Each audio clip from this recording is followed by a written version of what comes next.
तो क्या है तुम्हारा जवाब?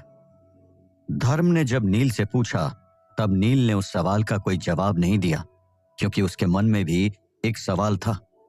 नील ने सीधे सीधे वो सवाल धर्म से पूछ ही लिया, लेकिन आप मुझे ये ऑफर क्यों दे रहे हैं? मैं इसकी असली वजह जानना चाहता हूं। धर्म ने स्पष्ट करते हुए कहा, नील, इसकी 2-3 वजह हैं। सबसे पहली वजह यह है कि तुमने हमारी मदद के बिना ही एक अजीबोगरीब स्थिति से बचने में कामयाबी हासिल की और आज तुम सही सलामत जिंदा हो। तुम्हारे पास ऐसे कुछ असाधारण गुण हैं जो दूसरों में नहीं होते, जैसे कि अच्छी किस्मत, और हम लकी लोगों को अपने साथ रखना हमेशा पसंद करते हैं। धर्म अपनी ही कही बात पर थोड़ा मुस्कुराया और फिर उसने आगे बताया, दूसरी वजह यह है कि तुम बॉम्बे यूनिवर्सिटी के इतिहास विभाग से ग्रेजुएट हो। यह हमारे लिए एक बहुत काम की बात है।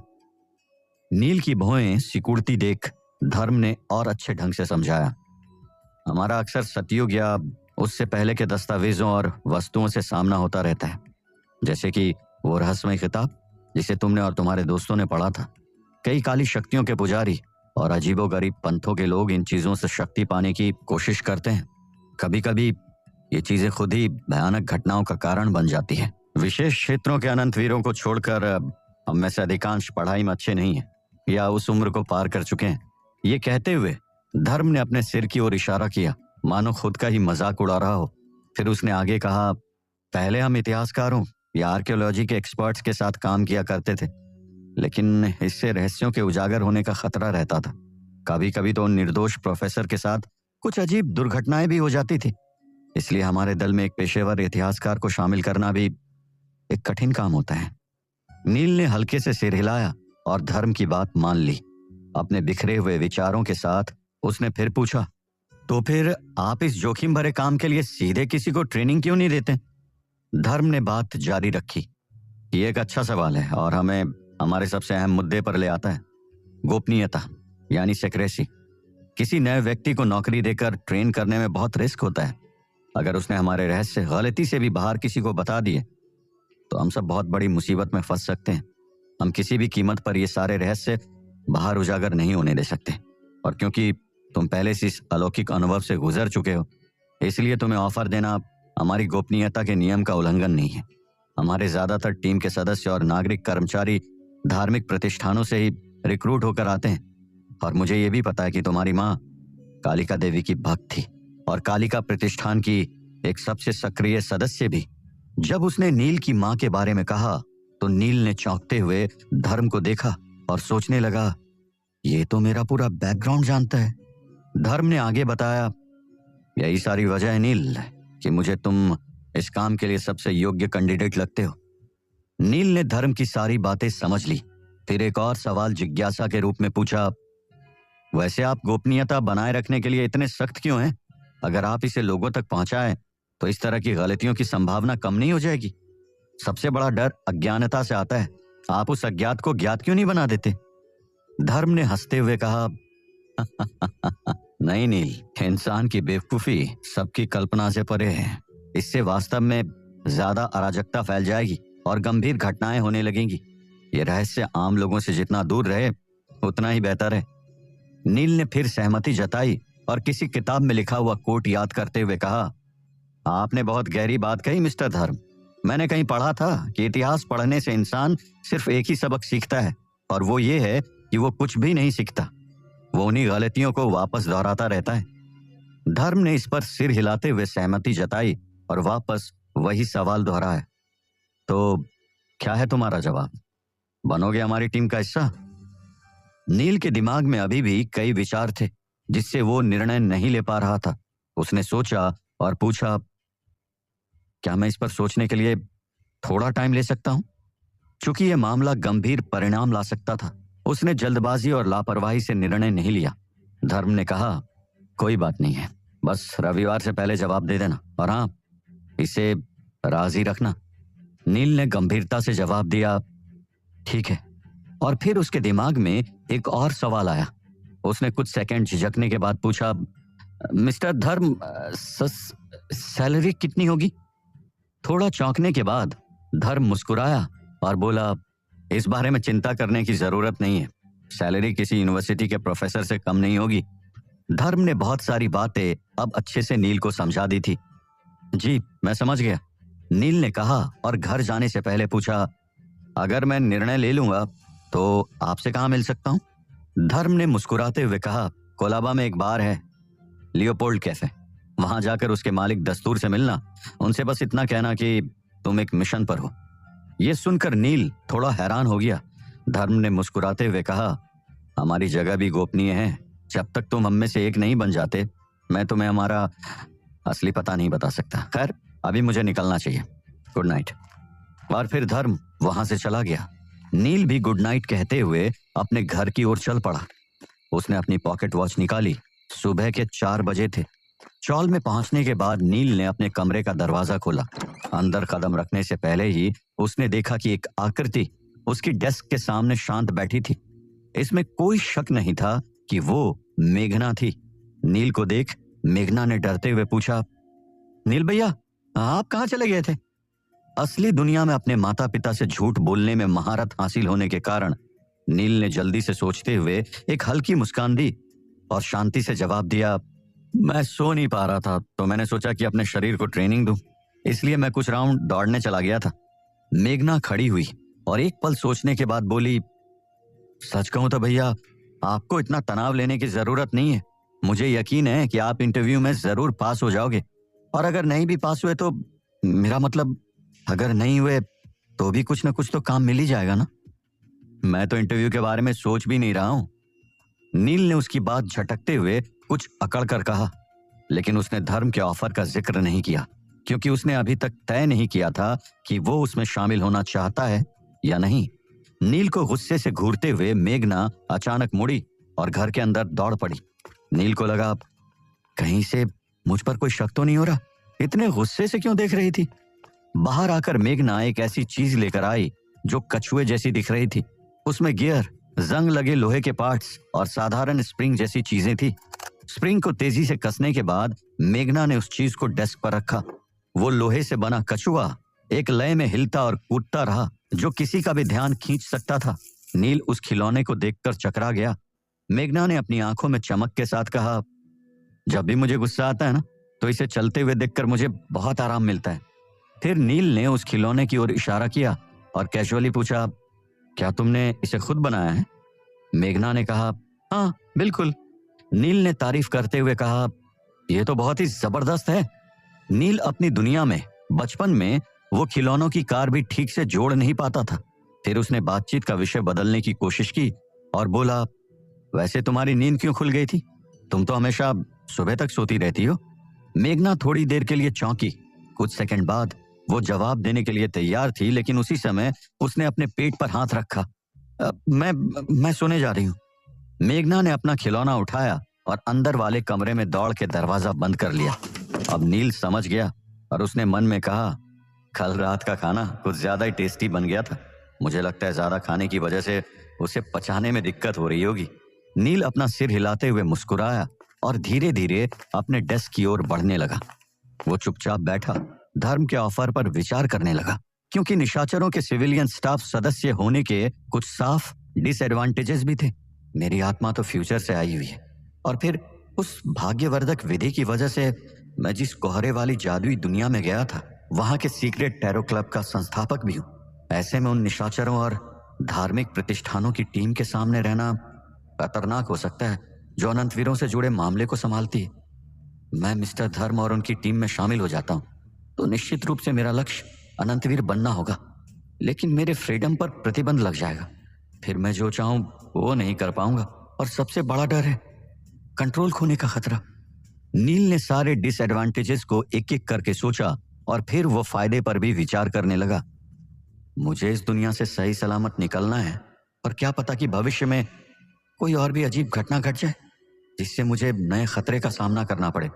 सिर्फ अनंतवीर बनकर या निशाचरों के साथ शामिल होकर ही मुझे उस नए खतरे से बचने की शक्ति मिल सकती है, क्योंकि बार बार ये मेरे लिए पॉसिबल भी नहीं होगा कि मैं हर मामले में जस्टिस और हैंगमैन से सलाह ले सकूं और उनके साथ जादुई दवाई और बाकी चीजों का आदान प्रदान कर सकूं। इससे मेरे द फूल की बनी बनाई इमेज को भी चोट पहुंचेगी। निशाचरों में शामिल होने से मुझे रहस्यमय दुनिया का सामान्य ज्ञान, संसाधन और संबंधित रास्ते मिलेंगे। जैसे ही सुबह की पहली किरणें उभरी, नील ने अपना मन बना लिया कि वह आज धर्म सचदेव से मिलेगा और निशाचरों के सिविलियन स्टाफ का हिस्सा बनेगा। दूसरे दिन मेघना के स्कूल जाने के बाद नील ने सोकर अपनी नींद पूरी की। दोपहर को उठकर उसने धर्म से मिलने की तैयारी की। इंटरव्यू के लिए उसने जो सूट रखा था वही पहनकर वो घर से बाहर निकला। कोलाबा उसके घर से थोड़ी दूर था, इसलिए वो वहां पैदल नहीं गया, बल्कि उसने एक घोड़ा गाड़ी पकड़कर वहां तक सफर किया। पुरानी बंबई देखते हुए उसे काफी मजा भी आ रहा था।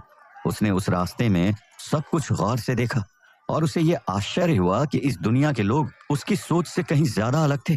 घोड़ा गाड़ी से उतरने के बाद उसने रास्ते में पूछताछ की और जल्द ही लियोपोल्ड कैफे पहुंच गया। कैफे को देखा तो उसे गहरा आश्चर्य हुआ। ये जगह उसकी असली दुनिया की यादें ताजा कर गई, जहां वो अपने दोस्तों के साथ जाया करता था। परिचित जगह को देखकर उसे सुकून भी मिला।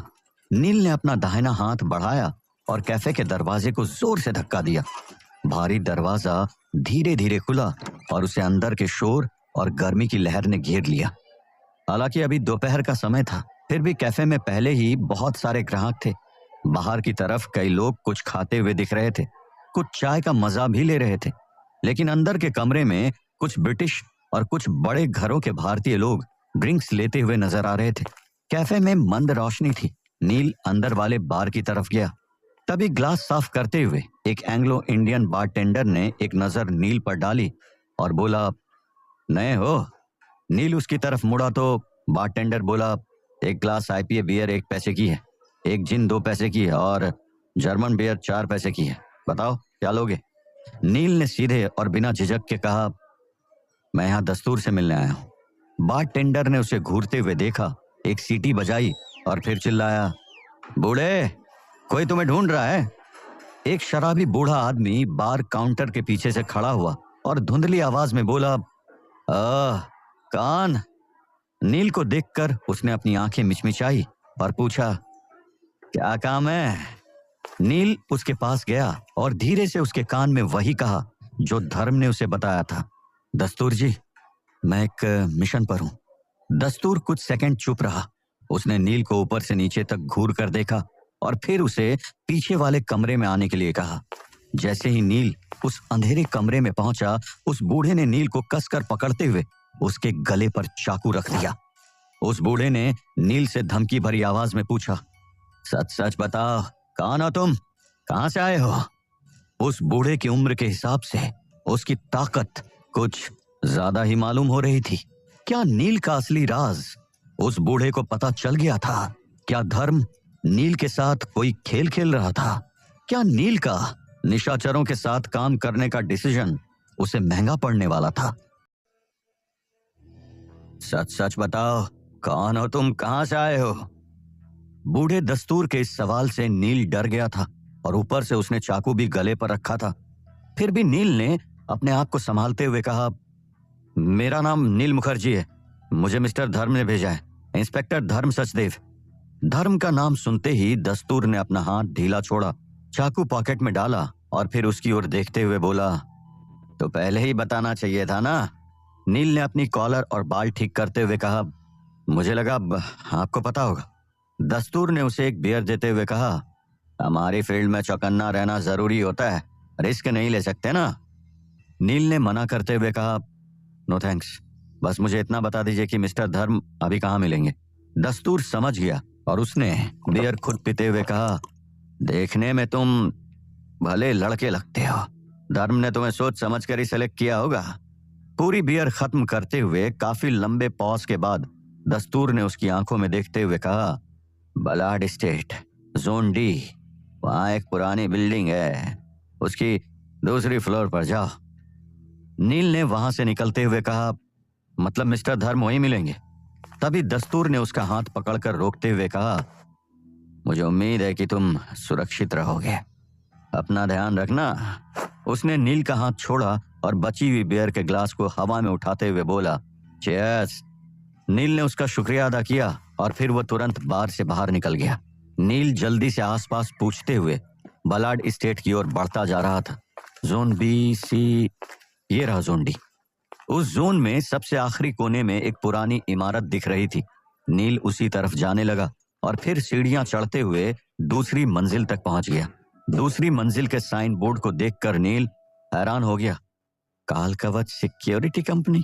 अरे ये तो कोई सिक्योरिटी कंपनी है, कहीं मैं गलत जगह पर तो नहीं पहुंच गया। लेकिन उसे बाद में समझ आया कि शायद सिक्योरिटी कंपनी का बोर्ड उन्होंने दिखावे के लिए रखा होगा। फिर नील ने आधे खुले दरवाजे पर धीरे धीरे दस्तक दी। 2 बार दस्तक देने के बाद भी कोई जवाब नहीं आया, सिर्फ एक हल्की फुसफुसाहट जैसी आवाज सुनाई दी। नील ने फिर से दस्तक दी, लेकिन नतीजा वही रहा। इस बार उसने दरवाजे को धक्का दिया, जिससे दरवाजा पूरा खुल गया। उसने अंदर झांक कर देखा, वहां मेहमानों के लिए एक क्लासिक सोफा, एक मुलायम कपड़े की कुर्सी और एक भारी लकड़ी का कॉफी टेबल रखा था। और सामने की लंबी मेज के पीछे एक काले बालों वाली सुंदर लड़की सिर झुकाए बैठी थी। शायद उसे नींद आ गई थी। आगे बढ़ते हुए नील ने सोचा, चाहे ये सिक्योरिटी कंपनी सिर्फ एक दिखावा ही क्यों न हो, लेकिन ये लड़की तो बहुत ही अनप्रोफेशनल है। नील ने लंबी मेज के पास जाकर एक बार मेज पर दस्तक दी। वो काले बालों वाली लड़की हड़बड़ाते हुए जग गई और तुरंत सीधे बैठते हुए उसने पूछा, नमस्ते, मैं आपकी क्या सेवा कर सकती हूँ? नील ने अपनी टोपी उतार कर छाती पर रखी और हल्का सा झुककर अभिवादन करते हुए कहा, नमस्ते, मैं नील मुखर्जी, मैं मिस्टर धर्म के इनविटेशन पर यहाँ आया हूँ। वो लड़की करीब 20-22 साल की लग रही थी। उसने हल्के रंग की ब्रिटिश स्टाइल वाली ड्रेस पहनी थी, जिसमें कॉलर और गले पर सुंदर लेस का काम था। उसने कहा, ओह, आपको कैप्टन से मिलना है? ठीक है, आप यहाँ रुकिए, मैं उन्हें बुला कर लाती हूँ। लड़की जल्दी से उठी और बगल के कमरे में चली गई। नील ने हल्की मुस्कान के साथ सोचा, वाह, पानी तक नहीं पूछा, यहाँ की सर्विस वाकई बेकार है। 2-3 मिनट बाद लड़की दरवाजा खोलकर वापस आई। उसने मीठी मुस्कान के साथ कहा, मिस्टर नील, आप मेरे साथ आइए, कैप्टन कांतार गेट की ड्यूटी पर है और बाहर नहीं आ सकते। नील ने तेजी से उसके पीछे चलते हुए कहा, ठीक है। लेकिन उसके मन में सवाल उठा, ये कांतार गेट क्या हो सकता है? अंदर जाते ही सबसे पहले उसने एक छोटा गलियारा देखा, जहां हर तरफ 3 ऑफिस थे। कुछ ऑफिस के दरवाजे बंद थे, जबकि कुछ खुले हुए थे। अंदर लोग भारी मैकेनिकल टाइपराइटर पर लगातार टाइप कर रहे थे। नील ने एक परिचित चेहरा देखा, भूरे बाल, हरी आंखें। ये वही ब्रिटिश इंस्पेक्टर था जिसने नील के घर की जांच की थी, लेकिन वो यूनिफॉर्म में नहीं था। नील ने सिर हिलाकर उसे हेलो कहा और उसने भी मुस्कुराकर हेलो में जवाब दिया। काले बालों वाली लड़की ने कमरे के अंत में बाईं ओर के ऑफिस का दरवाजा खोला और अंदर इशारा करते हुए कहा, हमें अभी और नीचे जाना होगा। वहां सफेद पत्थरों की सीढ़ियां थी जो नीचे की ओर जा रही थी। लड़की अपने कदमों को ध्यान से देखती हुई आगे चल रही थी और नील उसके पीछे। उस लड़की ने कहा, हालांकि मैं यहाँ से अक्सर आती जाती हूँ, लेकिन मुझे अभी भी गिरने का डर लगा रहता है। तुम्हें पता है, माइकल यहाँ से गिर गया था जब वो द स्लीपलेस बना था। पहले ही दिन उसने सीढ़ियों से भागने की कोशिश की और वो लुढ़क कर गिर गया। ये सोचकर हंसी भी आती है। और हाँ, माइकल वही आदमी है जिसने अभी तुम्हें हेलो किया था। ये करीब 3 साल पहले की बात है। लड़की ने चलते चलते अचानक अपने सिर पर हाथ मारा और कहा, आई एम सॉरी, मैं तो खुद को इंट्रोड्यूस करना ही भूल गई। मेरा नाम रोशनी सेन है। मैं निशाचरों के साथ 5 साल से हूँ। मैं सिर्फ 17 साल की थी जब मैंने यहाँ ज्वाइन किया था। मेरे पिता इंद्रजीत सेन निशाचरों के सदस्य थे, जो एक हादसे में शहीद हो गए। उनके जाने के बाद से मैं यहाँ काम करने लगी। नील ने कहा, ओ, आई एम सॉरी। अपने पिता को याद करके रोशनी अब शांत हो गई थी। सीढ़ियां उतरते वक्त आसपास का माहौल देखते हुए नील को महसूस हुआ कि वो काफी नीचे जा रहा है। रोशनी ने सुरीली आवाज में कहा, आप चिंता मत करो, अगर आप यहाँ तक पहुंचे हैं तो इसका मतलब है कि कैप्टन ने सहमति दे दी है। मैं हमेशा उनसे थोड़ा डरती हूँ, भले ही वे बहुत अच्छे हैं और मेरे पिता जैसे हैं, लेकिन पता नहीं क्यों मुझे ना उनसे बहुत डर लगता है। नील ने हंसते हुए कहा, पिता से डरना ये तो नॉर्मल बात है ना? रोशनी ने दीवार का सहारा लेते हुए कहा, हाँ, ये बात तो है। सीढ़ियां खत्म होने के बाद वे पत्थरों से बने फर्श पर पहुंचे। वहां पर भी एक लंबा गलियारा था। दीवारों पर गैस लैंप लगे थे, जिनके चारों ओर धातु की जाली थी। नील ने गौर किया कि थोड़ी थोड़ी दूरी पर कालिका देवी के प्रतीक चिन्ह थे। इन प्रतीकों में कोई खास बात नहीं दिखी, लेकिन उनके बीच चलते हुए नील को शांति महसूस हुई। रोशनी जो पहले बहुत बातें कर रही थी अब चुप हो गई थी। जल्द ही एक चौराहा आया। रोशनी ने संक्षेप में बताया, बाईं ओर का रास्ता पार्वती प्रतिष्ठान की ओर जाता है, दाईं ओर शस्त्रागार और स्टोर रूम है, और सामने है कांतार गेट। नील ने हैरानी से कहा, पार्वती प्रतिष्ठान? इसका मतलब कोलाबा बस इसके पीछे ही है। पार्वती प्रतिष्ठान कोलाबा का एक पवित्र स्थान था जहां स्थानीय भक्त जाते थे। नील ने चौराहा पार किया और सीधा आगे बढ़ा। 1 मिनट से भी कम समय में उसने 7 पवित्र प्रतीकों से सजा हुआ एक भारी काला लोहे का गेट देखा। वो यहाँ भव्य रूप से ऐसे खड़ा था मानो अंधेरे में एक विशाल रक्षक हो। रोशनी ने कहा, यही है कांतार गेट। रोशनी ने फिर बगल के कमरे की ओर इशारा करते हुए कहा, कैप्टन अंदर है, अब आप अकेले जा सकते हैं। नील ने विनम्रता से जवाब दिया, ठीक है, धन्यवाद। रोशनी जिस कमरे की ओर इशारा कर रही थी वो कांतार गेट के ठीक सामने था। नील ने खुद को शांत करने के लिए गहरी सांस ली और उस कमरे का दरवाजा खटखटाया। अंदर आओ। नील ने धर्म की गहरी और दोस्ताना आवाज सुनी। नील ने धीरे से दरवाजा खोला। अंदर केवल एक मेज और 4 कुर्सियां थी। धर्म, जिसके बाल आगे से थोड़े कम थे, उसने पिछली रात वाला काला कोट पहना हुआ था। उसकी छाती पर एक सोने की पॉकेट वॉच की चेन लटक रही थी। वो आराम से अखबार पढ़ रहा था। उसने नील से कहा, बैठ जाओ, तुम यहाँ तक पहुंच गए, मतलब हमें ज्वाइन करना चाहते हो, राइट? धर्म ने अखबार नीचे रखते हुए मुस्कुराकर पूछा।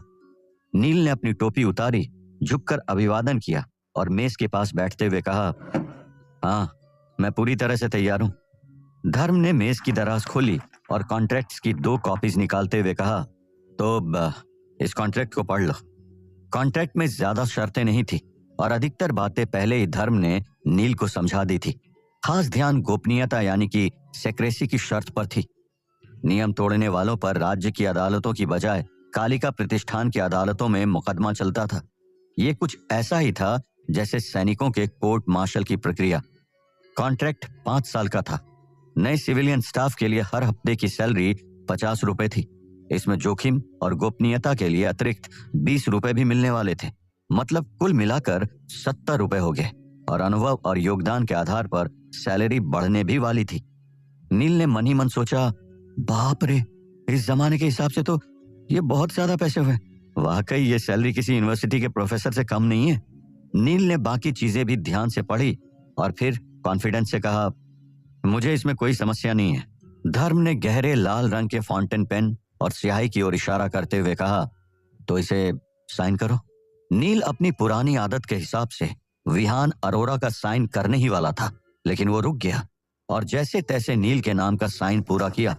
धर्म ने कॉन्ट्रैक्ट लिया और नील की तरफ हाथ बढ़ाते हुए कहा, स्वागत है, आपसे तुम हमारे एक सदस्य हो और ध्यान रखना कि यह कॉन्ट्रैक्ट भी गोपनीय है। नील ने भी धर्म के साथ हाथ मिलाया और कहा, तो अब मैं आपको कैप्टन कहकर बुला सकता हूं? हाँ। धर्म की आंखें कुछ गहरी दिख रही थी। नील हंसते हुए बोला, मुझे यकीन नहीं हो रहा है कि आप लोग काल कवच सिक्योरिटी कंपनी जैसे नाम का इस्तेमाल छिपने के लिए करते हो। धर्म ने मुस्कुराकर कहा, असल में हमारे पास और भी नाम है।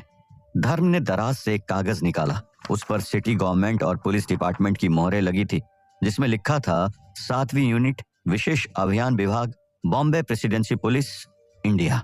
पहली 4 यूनिट्स आम पुलिस का काम संभालती है, जैसे वीआईपी सुरक्षा और प्रमुख स्थानों की सुरक्षा। लेकिन 5वीं यूनिट से आगे की यूनिट्स हर शहर में सुपर नेचुरल घटनाओं को संभालती है। हमारी यूनिट कालिका प्रतिष्ठान के अनुयायियों से जुड़ी घटनाओं को देखती है। धर्म ने संक्षेप में बताया। अच्छा, समझ गया। नील ने कोई सवाल नहीं किया और हंसते हुए बोला, और अगर कोई सचमुच काल कवच सिक्योरिटी कंपनी के साइन बोर्ड को देखकर यहाँ सिक्योरिटी या कोई मदद मांगने आ जाए तो क्या होता है? धर्म ने धीमे और मजाकिया लहजे में कहा, तो हम उनकी भी मदद करते हैं। हमारे रेगुलर काम में से कभी फुर्सत मिली तो हम वो काम भी करते हैं और ऐसी कमाई हमारे लिए बोनस होती है। नील ने विषय पर बने रहते हुए पूछा, तो आपकी निशाचर टीम में कुल कितने लोग हैं? धर्म ने कहा, सुपर नेचुरल घटनाएं कम होती है, इसलिए अनंत वीरों की संख्या और भी कम है। पूरे बॉम्बे प्रेसिडेंसी में निशाचर टीम के सिर्फ 6 सदस्य हैं, जिनमें से एक मैं हूं, और अब सिविलियन स्टाफ में तुम्हें मिलाकर 6 हैं। नील ने सिर हिलाया और आखिरकार वो सवाल पूछ ही लिया जो उसे सबसे ज्यादा परेशान कर रहा था। तो कैप्टन, अब मैंने आपकी टीम ज्वाइन कर ही ली है, तो क्या आप मुझे बता सकते हैं कि अनंत वीरों के नियंत्रण खोने का क्या मतलब है, और ऐसा क्यों होता है? नील का सवाल सुनते ही धर्म ने खिड़की से बाहर उस गलियारे की ओर देखा जो कांतार गेट तक जाता था। धर्म ने अपनी पाइप निकाली, उसमें तंबाकू और पुदीने की पत्तियां भरी और अपनी नाक के पास ले जाकर गहरी सांस ली। अब उनकी आवाज गहरी और सोच में डूबी हुई लग रही थी। नील, इस सृष्टि की शुरुआत कैसे हुई? क्या तुम उसकी कहानी जानते हो? आखिर अनंत वीरों के नियंत्रण खोने का और सृष्टि की शुरुआत की कहानी का क्या संबंध था? क्या धर्म अब कोई बहुत बड़ा राज खुलने वाला था? क्या नील धर्म की बातें सुन अपना डिसीजन बदल तो नहीं देगा?